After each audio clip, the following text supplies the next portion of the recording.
Good morning. You listen to FloorDaily.net, and I'm Kemp Harr. This morning, my guest is Rochelle Routman, the Chief Sustainability and Quality Officer at HMTX. Rochelle, how you doing? I'm doing great, Kemp. I want to talk to you about Greenbuild. It was a virtual event this year, thanks to COVID. It was a 3-day event. We were together last year in Atlanta. It's so much easier to absorb this material when you're in front of these speakers, but you painfully sat through the 3 days, and we'll get to that in just a minute. Background on you. You've been focused in this business for a long time. You've been here about 4.5 years. Prior to that, you were at Mohawk for 4 years. Your early career wasn't in flooring. You were with Georgia Power and the Southern Company for 11 years. And the state of Georgia, you actually were in the Department of Natural Resources for a couple of years. And I think at the same time you were going to Georgia Tech, you also served with Lockheed Martin in the pollution prevention roles. You've got a lot of history along this topic, don't you? Yes, I do. And, of course, I'm very passionate about this subject. HMTX, a lot of people wouldn't know, is probably the second largest company as far as producing LVT in the world. It's owned by the Stone family, Harlan Stone, privately held, but he has told us that it's about $700 million in annual revenue worldwide. And you have 4 brands there. You have Halstead, Metroflor, Technoflor, and Aspecta. So that's who you work for. One of the things, just talking to you prior to this interview, that you enjoyed was the keynote. Most people know, let me just real quick, one more thing. Greenbuild's been around for a long time. Most people know about LEED, L-E-E-D. That's their certification for buildings. They're focused on creating buildings that are sustainable. So I think the 4 pillars of LEED 4.1 is equity, sustainability, health and wellness, and resilience. So they sold the show to Informa, so it's kind of a partnership between USGBC and Informa. Tell us about the keynote, would you? Yeah, the keynote was very far-reaching. I heard more about sustainability and where the conversation is leading towards social impacts of climate change than I ever had. The CEO of USGBC, Mahesh Ramanujam, gave a very powerful speech about how LEED supports health and wellness, but also a healthy economy, and how we really need to emphasize the social concerns related to health and wellness and equity, and how people need to wake up and understand that climate change is very closely related to what we've experienced during COVID, and how the most vulnerable people on Earth are impacted by both COVID and climate change. We've seen this with massive fires in California and around the world, even in Siberia, and also the massive storms that have taken place. And certainly with COVID, so many people around the world have been impacted, and it's been especially heartbreaking when you consider there's been a tremendous loss of life. And I just have never heard the USGBC speak about sustainability in such provocative terms. And then beyond that, there was another speaker, Christina Figueres, who's the founding partner of an organization called Global Optimism. She formerly was the secretary of the United Nations Framework Convention on Climate Change. She was therefore very involved in the Paris Climate Agreement. Her speech was fascinating. She even discussed the whole history of human interactions with nature and how we have turned things upside down.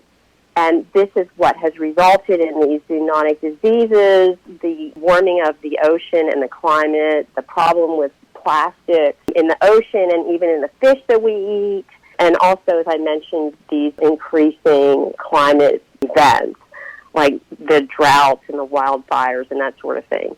As a result of this, we've seen more political strife. She laid out this very dire predicament that the human race is now in. But then she went forward towards a much more positive message about how we're really not condemned to go down this path. Mm-hmm. That we, in fact, the humongous pile of people all over this world thinking together and moving in one direction can actually make a positive change.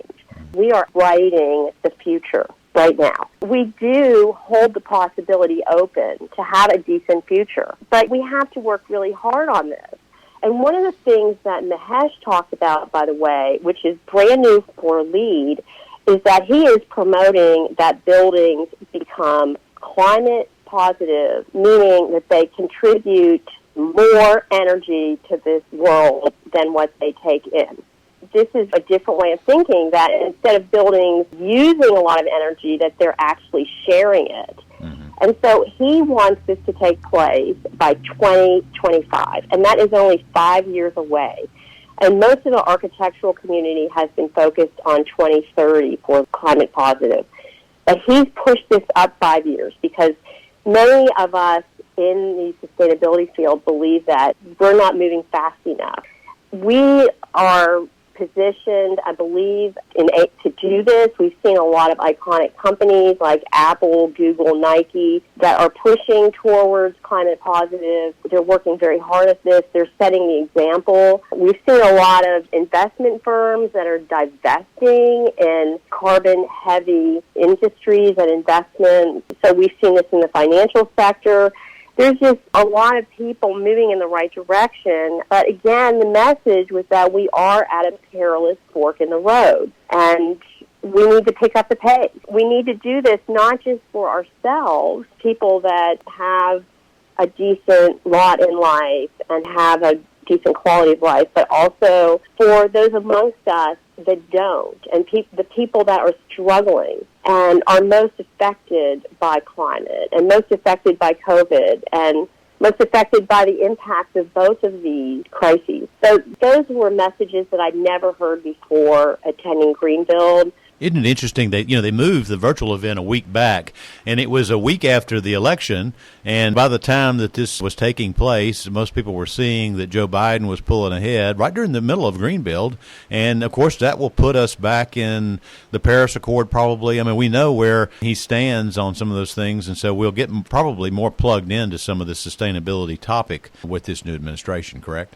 Yes, that was also a topic of conversation. Joe Biden has made it clear that he does want to re-enter climate discussions with other global leaders, and also there will be a rollback on a lot of the environmental protections that have been eliminated. Okay, a little quick last question. For those leaders in the flooring business right now, was there any message about biophilia or around how workspace was going to change thanks to COVID? There's long range and short range. Is there any short range news for people in the flooring business that came out of this conference that we may be able to put into action next year? Yes, most definitely. There was a lot of emphasis on steps that companies can do right now in order to look at things like embodied carbon of their building product. This is something that can be accomplished for any company that has already done an environmental product declaration. And many, many companies in the flooring business do have EPDs available for their customers because their customers have been demanding these for years and years and years now. It's quite easy to take that data from an EPD and then from that determine what the embodied carbon is of the flooring product. I encourage everybody in the industry to learn and understand that, because this is the other piece. Embodied carbon, it's forever locked in place. And but first we have to have an understanding of the carbon footprint of the products that we make. That would be an important step. That's something that's not as complicated as tackling these global issues, but it's something that all of us in the flooring industry can do. By the way, it's also good for business because the customers are expecting now that this embodied carbon information will be shared and communicated with them. One last question, Rochelle. This whole workspace and the future of how we'll use buildings, was there anybody that spoke about that topic that was enlightening? Yes. In terms of COVID, there were several discussions that were very interesting about ventilation, to movement throughout the building to maintain social distancing, to touchless entryways and things like that. Mm-hmm. So, yes, there are people thinking about how to redesign buildings to protect the health of the occupants, and certainly transparency and material health were also big topics. This has been going on for the past 5 years at least. Architects and designers are very honed in on this. Health manifests itself in many, many ways when it comes to green buildings, and Greenbuild covered all aspects of that. Okay, Rochelle, appreciate you the update on Greenbuild that was held last week, a virtual event. Again, been talking to Rochelle Routman, the Chief Sustainability and Quality Officer at HMTX, and you've been listening to Kemp Harr and FloorDaily.net.